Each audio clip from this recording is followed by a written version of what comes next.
Hello guys! Dinala ko ngayon ang tadhana sa ibang lugar para mag-attend ng Ride for a Cause hosted by Smash 115 Club Philippines, Naga Chapter. Ang kanilang beneficiary ay si Baby Sion Clark Labudit na taga Santa Cruz, Naga City. Nakailangan financial support upang matugunan ang pangangailangan medikal. Tara guys, panoorin po natin ang nagbigay ng intermission number para makumalap ng asistensya para sa beneficiary.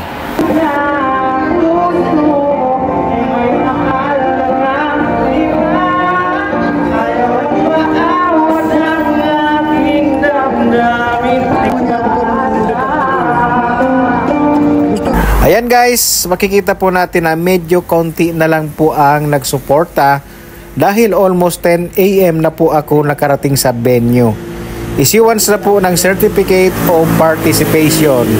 Shout out po pala kay Sir Roberto Barayoga, PR Gen Naga Chapter. Nice to meet you, sir, for the second time around. Shout out also kay Amigo Gerolda, ang amigo ng Bicolano. Ingat po tayo guys sa pag-uwi. God bless po sa ating lahat.